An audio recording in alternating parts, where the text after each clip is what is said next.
Hi friends, welcome to Prasanna's kitchen.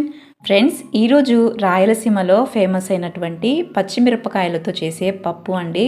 ఈ పప్పు చాలా కమ్మగా ఉంటుందండి. రాయలసీమలో తరచూ ఈ పప్పు చేస్తూ ఉంటారు.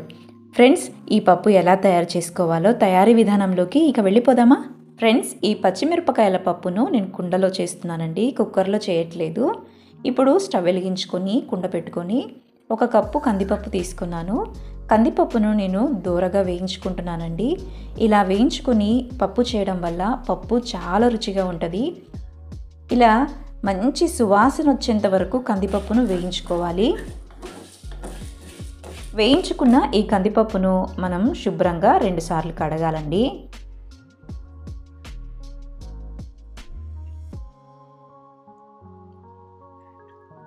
కందిపప్పును కడిగిన తర్వాత మనము ఒక 2 పెద్ద గ్లాసుల నీళ్లు పోసుకోవాలండి. నీళ్లు పోసి 10 నిమిషాల పాటు మనము ఈ కందిపప్పును నానబెట్టుకోవాలి. పప్పు నానబెట్టుకున్న 10 నిమిషాల తర్వాత స్టవ్ వెలిగించుకొని నేను ఈ కుండను స్టవ్ మీద పెట్టేస్తున్నానండి.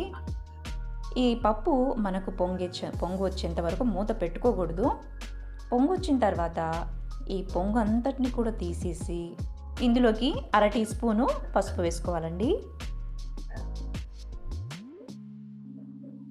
పసుపు వేసుకున్న తర్వాత ఇందులోకి పచ్చిమిరపకాయలు వేసుకోవాలి. మీరు తినే కారాన్ని బట్టి మీరు చూసి పచ్చిమిరపకాయలు వేసుకోండి.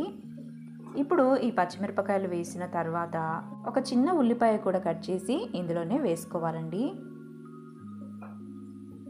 ఇవన్నీ వేసుకున్న తర్వాత మనం కొద్దిగా ఆయిల్ వేసుకొని తర్వాత కొంచెం కరివేపాకు కూడా వేసుకొని బాగా కలిపి ఇక మూత పెట్టేసేయాలండి. ఆయిల్ వేస్తే మనం మూత పెట్టినప్పటికీ కూడా పప్పు పొంగకుండా ఉంటుందండి. ఇలా మనం పప్పుని 50% ఉడికేంత వరకు కూడా మనము ఈ పప్పును ఉడికించుకోవాలి. ఇలా 50% పప్పు ఉడికిన తర్వాత ఇందులోకి 2 టమోటాలు వేసుకుంటున్నానండి. టమోటాలు వేసుకుని ఇలా బాగా కలుపుకున్న తర్వాత కొద్దిగా చింతపండు వేసుకోవాలండి. మనం టమాటా కూడా వేసుకున్నాం కాబట్టి ఎక్కువ పులుపు లేకుండా మీరు చింతపండు చూసి వేసుకోండి. ఇప్పుడు ఉప్పు వేసుకుంటున్నాను.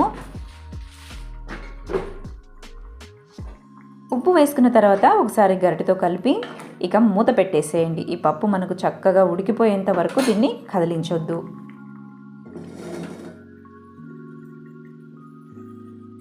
ఫ్రెండ్స్, మనకు పప్పు చక్కగా ఉడికిపోయిందండి.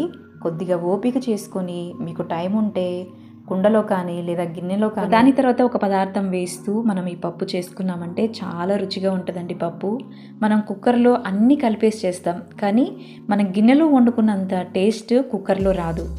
ఇప్పుడు మనము ఈ పప్పులో నీళ్ళని సపరేట్ చేసేసి పప్పును మనము పప్పు గుత్తితో ఎనుపుకుందామండి.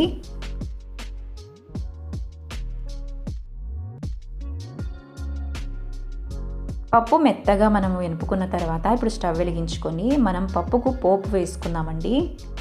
ఒక 2 టేబుల్ స్పూన్ల ఆయిల్ వేసుకున్నాను. ఆయిల్ హీట్ ఎక్కిన తర్వాత జీలకర్ర ఆవాలు వేసుకోవాలండి. జీలకర్ర ఆవాలు చిటపట్లాడిన తర్వాత కచ్చపచ్చగా దంచుకున్న ఒక 8 వెల్లుల్లిపాయలు వేసుకోవాలండి. వేసుకొని ఇలా కలుపుకోవాలి. ఇప్పుడు ఇందులోకి కొద్దిగా కరివేపాకు వేసుకోవాలి. ఒకసారి కలుపుకొని ఇందులోకి 2 ఎండుమిరపకాయలు వేసుకోవాలండి. ఇలా వేసుకున్న తర్వాత బాగా కలిపి నేను చివరిగా ఇందులో కసూరి మేతి వేసుకుంటున్నానండి. ఈ కసూరి మేతి వేసుకోవడం వల్ల పప్పు అన్నది చాలా మంచి సువాసన వస్తుందండి. ఇలా మనం పోపు అంతటిని కూడా చక్కగా వేయించుకున్న తర్వాత మనం మెత్తగా ఎనుపుకున్నటువంటి పప్పు మిశ్రమాన్ని అంతటిని కూడా ఈ పోపులోకి వేసి బాగా కలుపుకోవాలండి. ఫ్రెండ్స్, ఎంతో కమ్మనైనటువంటి రాయలసీమ పచ్చిమిరపకాయల పప్పు మనకు రెడీ అయిపోయింది. ఫ్రెండ్స్, ఈ పప్పు నచ్చిందా? మీకు తినాలనిపిస్తుందా? ఇక ఆలస్యం ఎందుకు? మీరు కూడా ఇంట్లో ట్రై చేయండి. వీలైనంత వరకు మీకు అందుబాటులో కుండ ఉంటే కుండలోనైనా చేసుకోండి, లేదా గిన్నెలోనైనా చేసుకోండి. చాలా బాగుంటుందండి. చూస్తున్నారు కదా ఫ్రెండ్స్, ఈ వీడియో మీకు నచ్చినట్లయితే లైక్ చేయండి, షేర్ చేయండి, సబ్స్క్రైబ్ చేసుకోండి. ఒక రుచికరమైన వంటతో మీ ముందుంటాను. నేను మీ ప్రసన్న.